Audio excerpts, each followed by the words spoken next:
Hello students, today we are going to start aromatic aldehydes and ketones. Aromatic aldehydes और ketones की सबसे पहले हम पढ़ेंगे methods of preparation. So in methods of preparation हमेशा methods of preparation कहाँ से शुरू करते हैं? हाइड्रोकार्बन से. तो from hydrocarbons. So when alkyl benzenes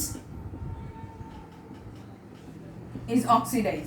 अब ऑक्सीडेशन कैरी आउट करने के लिए हम कोई भी रिएजेंट यूज कर सकते हैं. KMnO4, K2Cr2O7 और नाइट्रिक एसिड. कोई भी ऑक्सीडाइजिंग एजेंट यूज कर लो. KMnO4 यूज किया सपोज करिए तो it will give what? Benzaldehyde. But this reaction will not stop at benzaldehyde. It will further oxidize to give benzoic acid.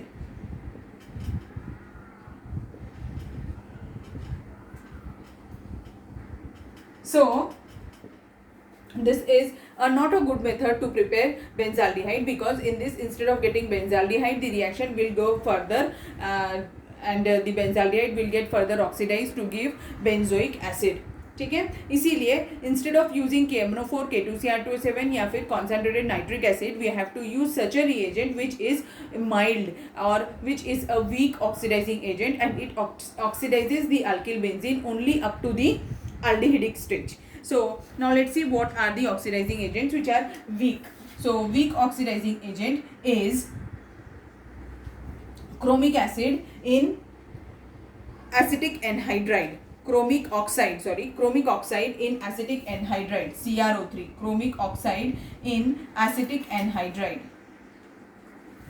So that what happens? It is a oxidizing agent, but it is a what type of oxidizing agent? It is a weak oxidizing agent. It oxidizes this to a intermediate, that is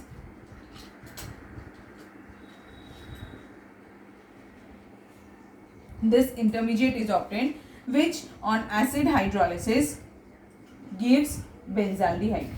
So this is the one of the good method to prepare or to convert the alkyl benzene into benzaldehyde. And the intermediate which is obtained in this reaction is what? It is a gem diacetate or benzylidene diacetate. क्या बोलते हैं इसे? benzylidene diacetate.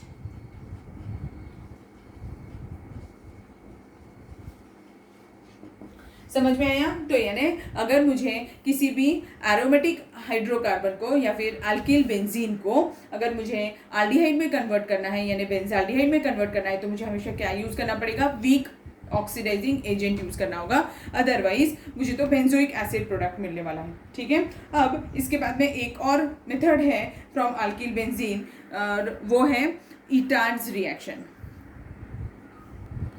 Now this one is Etard's reaction. Etard reaction बहुत important है. बहुत बार CBSE board के paper में क्वेश्चन में रहता है ये, और महाराष्ट्र स्टेट बोर्ड में भी एक बार पूछा हुआ है. इटार्ड रिएक्शन क्या होती है? इसमें हम क्रोमिल क्लोराइड का यूज करते हैं, वो भी माइल्ड ऑक्सीडाइजिंग एजेंट होता है. So when an alkyl benzene is treated with chromyl chloride and this chromyl chloride is solid in state. It is dissolved in a particular solvent. We can use any type of solvent. So we are using a non-aqueous solvent, that is carbon disulfide में इसे dissolve करते हैं. अब chromyl chloride का formula क्या होता है? CrO2Cl2. So on treatment of alkyl benzene with chromyl chloride, it will give what? It will give a brown colored complex.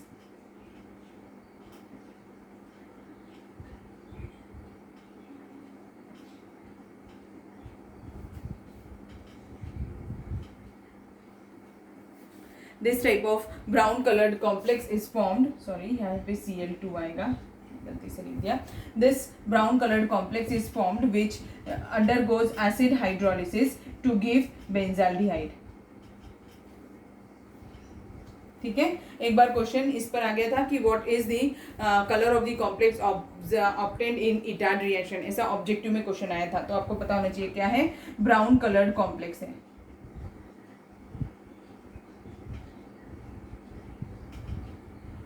ठीक है, CrO2Cl2, यहाँ पर 2 नहीं लिखा मैंने.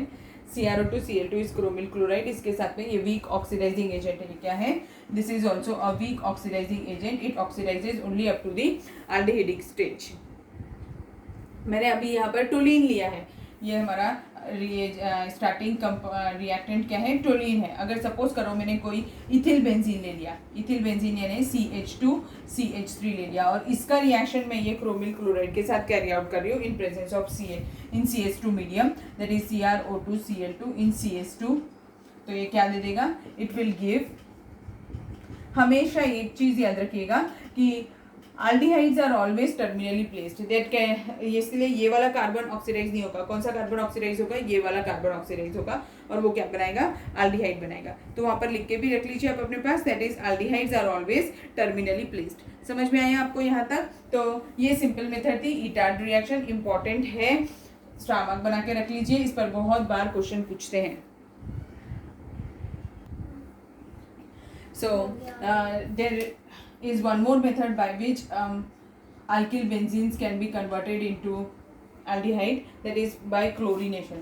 अगर मैं इनका क्लोरीनेशन करूँ इन presence of sunlight, what happen, ये वाले हाइड्रोजन ही रिप्लेस होंगे, बेंजीन रिंग के नहीं होंगे, क्योंकि बेंजीन रिंग वाले कभी भी फ्री रेडिकल मैकेनिज्म नहीं फॉलो करते। एंड जब भी हम रिएक्शन सनलाइट के प्रेजेंस में कैरी आउट करते हैं तो वो फ्री रेडिकल मैकेनिज्म होती है, तो ये वाले हाइड्रोजन रिप्लेस हो जाएंगे, सो that it will give what, CHCl2, and this on hydrolysis CHO ऐसा कंपाउंड फॉर्म कर देंगे। ठीक है, समझ में आ गया? फिर ये भी रिएक्शन, ये क्या है, chlorination of hydrocarbon.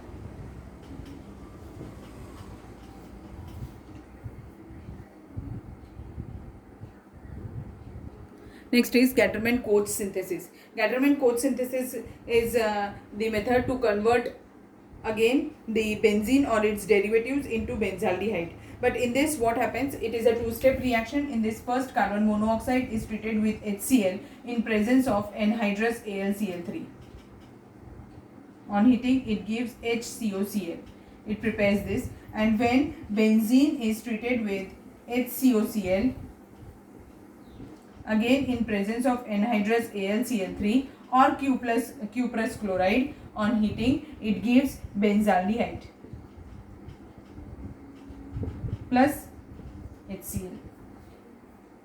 Name reactions पे मैकेनिज्म में नहीं जाना है, जो उस साइंटिस्ट ने जैसा उस टाइम पर परफॉर्म किया था सेम एज इट इज वैसे ही रिएक्शंस रहती है, इसमें कोई चेंज नहीं करते। ठीक है, तो समझ में आया आपको गैटरमैन-कोच सिंथेसिस क्या है। एक और सेम ऐसी ही रिएक्शन है गैटरमैन-एल्डिहाइड सिंथेसिस, वो बताती हूँ। In Gattermann-aldehyde synthesis, it is also a very simple method. In this, benzene is treated with HCN and HCl.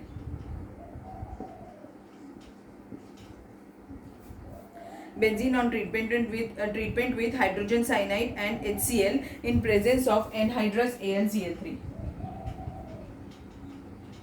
On heating, it gives imine product, that is CH double bond NHCl. This type of compound is formed, and this NHHCl.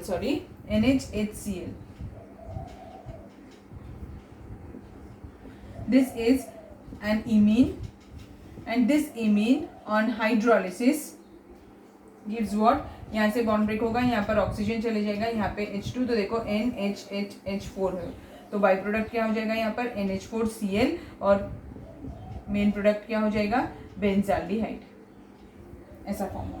This is called as what, Gattermann aldehyde synthesis. HCN और HCl के साथ reaction in presence of anhydrous AlCl3, so it forms imine, and this imine is what, benzaldimine. Benzal है ना group को, तो benzaldimine. Next method of preparation is from by Friedel Craft reaction, Friedel Craft असैलेशन।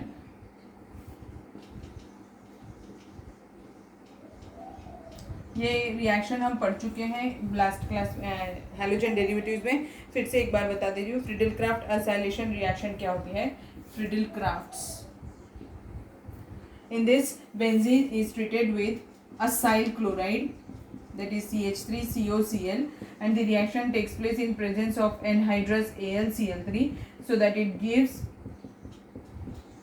COCH3 plus HCl byproduct. Means what we have obtained, we have obtained a ketone. In this case now it is acetophenone. क्या form हो गया ये, acetophenone. या फिर हम इसे क्या बुला सकते हैं, मिथिल फिनिल कीटोन। अब सेम ये एसिटोफिनोन क्या है, देखो ये एसिड ग्रुप है और ये फिनिल ग्रुप है, इसीलिए इसका नाम क्या है, एसिटोफिनोन। हम बेंजोफिनोन भी इस मेथड से बना सकते हैं, just by instead of taking acetyl chloride we can take C6H5COCl, that is benzoyl chloride, so that it will give benzophenone, and here also the byproduct will be HCl। समझ में आ गया। फिर अब ये रिएक्शन कैसे की, अब हम ग्रिग्नार्ड रिएजेंट से पढ़ेंगे। ये हो गया Friedel craft acylation reaction.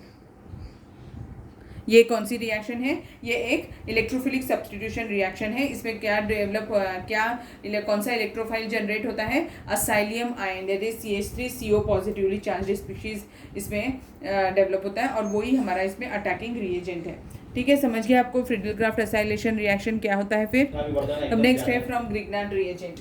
Grignard reagent से कैसे बनाएंगे, C6H5CN, इसका रिएक्शन अगर मैंने CH3MgBr के साथ कैरी आउट कर लिया, तो CH3MgBr हम कैसे कर रहे हैं, ग्रिग्नार्ड रिएजेंट से मेथड ऑफ प्रिपरेशन पढ़ रहे हैं। तो अब क्या होगा, देखो अब ये रिएक्शन किसके प्रेजेंस में होती है, ड्राई ईथर के प्रेजेंस में होती है, एडिशन होता है इसमें, तो यहाँ पर ट्रिपल बॉन्ड है तो यहाँ पर एडिशन होगा, तो ये CH3 जो है इसमें Mg पॉजिटिवली चार्ज होगा और CH3 नेगेटिवली चार्ज होगा। अब यहाँ पर नेगेटिव है, यहाँ पे पॉजिटिव, तो ये यहाँ जाएगा, इसके ऊपर पॉजिटिव चार्ज है, इसके ऊपर नेगेटिव, इसके यहाँ पर नेगेटिव, यहाँ पे पॉजिटिव, और ये वाला जो पार्ट है वो यहाँ आएगा। तो अब ये कैसे दिखने लगेगा, C6H5C, यहाँ पर क्या आ जाएगा, CH3 डबल बॉन्ड NMgBr, ऐसा फॉर्म हो जाएगा। और फिर इसका हम हाइड्रोलिसिस कैरी आउट कर देंगे, और वो भी कौन सा हाइड्रोलिसिस कैरी आउट करते हैं, एसिड हाइड्रोलिसिस। अगर मैंने इसका एसिड हाइड्रोलिसिस कैरी आउट किया तो क्या हो जाएगा, यहाँ पे ऑक्सीजन, यहाँ पे हाइड्रोजन, और फिर यहाँ पर हाइड्रोजन और यहाँ पर OH, 2 वाटर के मॉलिक्यूल्स ऐड करेंगे, so that it gets converted into what, C6H5CH CO और यहाँ पे CH3 मीन्स क्या बन गया, acetophenone plus ammonia plus MgOHBr, ऐसा फॉर्म हो जाएगा। ठीक है, समझ में आया ये ग्रिग्नार्ड रिएजेंट से कैसा किया था। अब एक और मेथड ऑफ प्रिपरेशन है, वो है रिमर्टिमेंट, वो भी हम पढ़ चुके हैं, फिर भी इन शॉर्ट आपको रिवाइज करके दे रही हूँ। उसमें फिनॉल होता है, फिनॉल का रिएक्शन हम किसके साथ कराते हैं, क्लोरोफॉर्म के साथ। तो रिमर्टिमेंट ये भी एक मेथड ऑफ प्रिपरेशन है। रिमर्टिमेंट रिएक्शन में कैसे करते हैं, in this phenol is treated with chloroform so that it forms what, OH आ जाता है, यहाँ पर CH, यहाँ पर Cl और यहाँ पे Cl। फिर इसका रिएक्शन एक्वस KOH के साथ कराते हैं, तो और ये जो रहता है ये अनस्टेबल, ये फट से रिएक्ट कर जाएगा, और इसमें क्या हो जाएगा, ये OH और ये C, यहाँ पर एक OH आ जाएगा, यहाँ पे एक OH आ जाएगा और यहाँ पे H, and whenever a carbon carries more than one OH group is highly unstable, so it removes water molecule from it and it will give what, it will give benzaldehyde, but this benzaldehyde is a substituted compound, so it is salicylaldehyde, it is called as what, salicylaldehyde. ठीक है, समझ में आ गया। ये reaction भी हम पढ़ चुके हैं, ग्रिग्नार्ड रिएजेंट से भी हमने पढ़ा हुआ था, फिर फ्रीडल क्राफ्ट रिएक्शन भी हमारी पढ़ी हुई थी, और रिमर्टिमेंट रिएक्शन भी पढ़ी हुई थी। So these are all the methods of preparation to prepare aromatic aldehydes and ketones. अब हुआ उनका रिएक्टिविटी का part, as aromatic compounds are less reactive as compare to aliphatic compounds. Now chemical properties of aromatic aldehydes and ketones। chemical properties में देखिए, as these compounds, जैसे एक example ले लेती हूँ मैं, बेंजाल्डिहाइड CHO। अब यहाँ पे देखिए कार्बन डायरेक्टली रिंग को अटैच है, बट कौन ज़्यादा इलेक्ट्रोनेगेटिव है, कार्बन, हाइड्रोजन और ऑक्सीजन में ऑक्सीजन सबसे ज़्यादा इलेक्ट्रोनेगेटिव है। अगर मैंने आपको ये रूल पढ़ाया था, गोल्डन रूल बोलते हैं इसे, कि if an electronegative element is directly attached to the ring it will always give ortho para directed product. क्या देता है वो, ऑर्थोपैरा। पर अब यहाँ पर इलेक्ट्रोनेगेटिव स्पीशीज डायरेक्टली रिंग को तो अटैच नहीं है, इसीलिए ये कौन से प्रोडक्ट्स देगा, मेटा प्रोडक्ट्स देगा। जब भी इसके हम electrophilic substitution reactions carry out करेंगे तो ये कौन सा प्रोडक्ट देगा, मेटा प्रोडक्ट। सेम अब अगर मैंने कीटोन का भी एग्जांपल ले लिया तो अब यहाँ पे देखो C डबल बॉन्ड OCH3 अगर एक एग्जांपल लिया, अब इसमें भी कौन है इन सब में सबसे ज्यादा इलेक्ट्रोनेगेटिव, ऑक्सीजन, और ऑक्सीजन रिंग को डायरेक्टली अटैच है क्या, नहीं, इसलिए ये भी कौन से प्रोडक्ट्स देगा, मेटा डायरेक्टर ही रहेगा ये, और ये मेटा प्रोडक्ट्स ही देगा। अब इलेक्ट्रोफिलिक सब्स्टिट्यूशन रिएक्शंस कौन सी होती है, जितने भी मेटा डायरेक्टर्स होते हैं बेटा वो भी सेम वैसी ही रिएक्शंस देते हैं जैसे ऑर्थो पैरा डायरेक्टर्स देते हैं, मींस हैलोजिनेशन, सल्फोनेशन, नाइट्रेशन, ऐसी रिएक्शंस। ठीक है, तो अभी हम वो देख लेते हैं इलेक्ट्रोफिलिक सब्स्टिट्यूशन रिएक्शंस कौन कौन सी देते हैं। तो एक बेंजाल्डिहाइड का स्ट्रक्चर बना लेती हूँ पहले मैं। बेंजाल्डिहाइड का सबसे पहले हम देखते हैं हैलोजिनेशन रिएक्शन। हैलोजिनेशन रिएक्शन है तो किसके साथ कैरी आउट करेंगे हम, हैलोजन के साथ, इन प्रेजेंस ऑफ किसी इलेक्ट्रोफाइल प्रोड्यूसर के प्रेजेंस में ही कैरी आउट करना पड़ेगा। जैसे एग्जांपल ले लेते हैं क्लोरीन, तो इलेक्ट्रोफाइल प्रोड्यूसर क्या हो जाएगा, FeCl3 हो जाएगा, so that it gives what, metachlorobenzaldehyde. ये यहाँ पे हो जाएगा, यहाँ पर CHO वैसे ही रहेगा और मेटा पोजीशन पे क्लोरीन आ जाएगा, तो it will be called as what, मेटाक्लोरोबेंजाल्डिहाइड।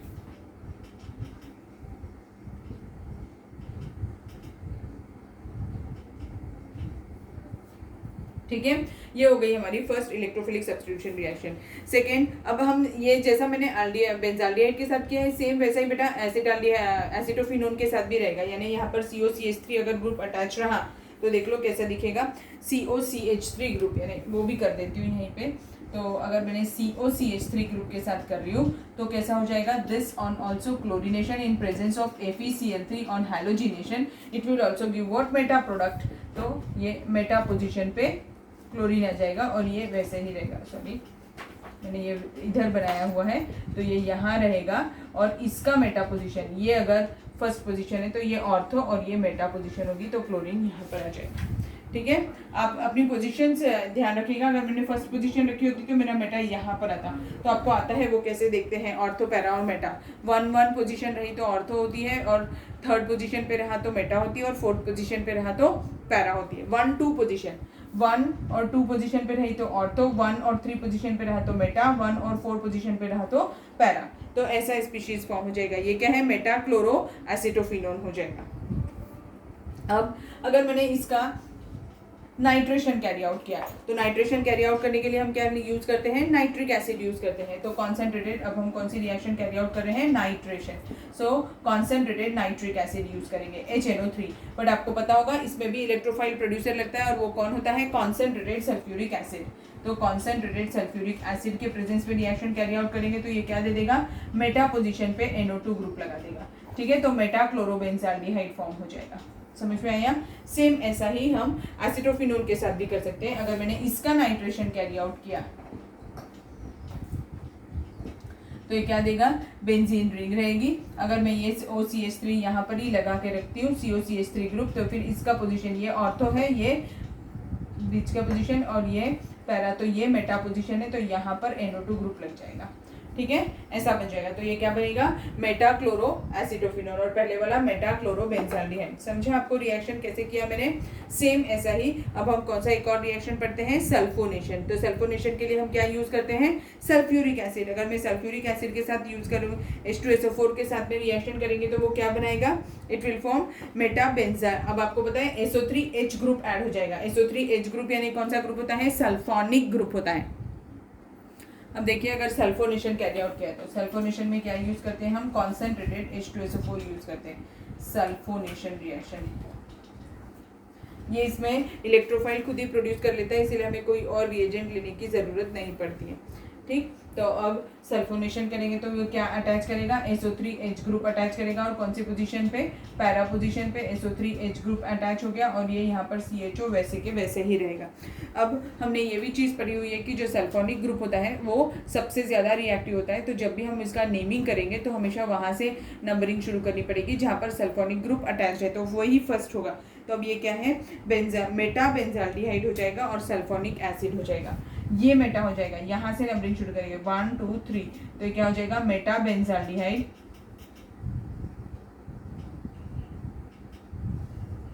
Sulphonic acid. ठीक है। अब सेम रिएक्शन हम कीटोन के साथ भी करके देख लेते हैं, यानी एसिटोफिनोन के साथ। तो COCH3 ग्रुप ले लिया, सेम ये वाले कंपाउंड रिएजेंट्स ही लिए हैं, कॉन्सेंट्रेट सल्फ्यूरिक एसिड,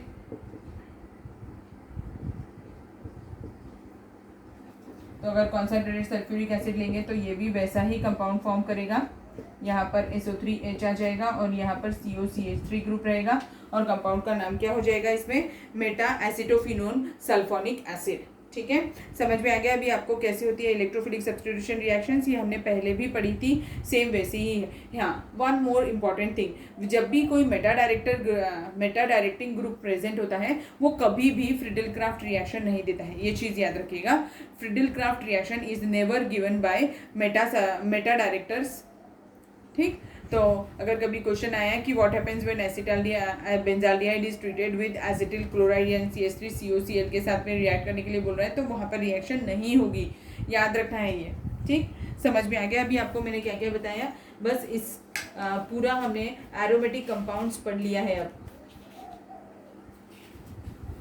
मैक्सिमम चीज़ें मैंने आपको पढ़ा दी एरोमेटिक कंपाउंड्स की, जो जो बन सकती थी, और अब यहाँ पर ही एरोमेटिक कंपाउंड्स खत्म हो जाएंगे। अब यूजेस होमवर्क दिए थे मैंने, फॉर्माल्डिहाइड का एक सबसे इंपॉर्टेंट यूज़ है बेटा, उस बार लास्ट क्लास में मैं बताना भूल गई थी, वैसे मैंने आपको होमवर्क दिया था। तो फॉर्माल्डिहाइड का सबसे इंपॉर्टेंट यूज़ क्या है, it is used as formalin. Formalin क्या होता है, it is a 40% solution of water, और ये क्यों यूज़ करते हैं, आपने देखा होगा बायोलॉजिकल स्पेसिमेंस जो होते हैं वो एक पर्टिकुलर लिक्विड में स्टोर रहते हैं, उसका अलग सा एक स्मेल होता है। अगर आपने प्रैक्टिकल्स में देखा होगा तो बायोलॉजी होगा आपका, तो आपको आपने देखा स्मेल भी ली होगी उसकी, तो उसे क्या बुलाते हैं, formalin. It is what, it is a 40% solution of water. ठीक, और एक और एसिटाल्डिहाइड का एक यूज बताना है, पैराल्डिहाइड जो हमने फॉर्म किया था पॉलीमराइजेशन रिएक्शन में, it is used as a hypnotic drug. किसके लिए यूज करते हैं इसे, it is used as a hypnotic drug. Hypnotic drug यानी क्या, स्लीप इंड्यूसिंग ड्रग्स को हम हिप्नोटिक ड्रग्स बुलाते हैं। बेंजाल्डिहाइड जो है इसका क्या काम है, it is used in perfumes में यूज करते हैं। It is used in the synthesis of cinnamic acid, benzoyl chloride, dyes बनाने में यूज करते हैं ऐसा। और फिर एसीटोन क्या है, acetone is used as a solvent in various chemical reactions. It is also used as a nail polish remover. It is used in the preparation of chloroform, diacetone alcohol etcetera, बहुत सारे compounds हैं। और so this is the way, ये बस हमारा इतना ही पढ़ना था हमें इस चैप्टर में। तो अब हमें आगे आपको समझ में आ गया होगा कैसे किया मैंने ये सभी चीज़ें, यानी एरोमेटिक एल्डिहाइड्स और कीटोन्स और aliphatic aldehydes and ketones over हो गया है अभी हमारा। अब हम कार्बोक्सिलिक एसिड्स पर शिफ्ट करेंगे। ठीक है, आज की क्लास के लिए बस इतना ही। Thank you.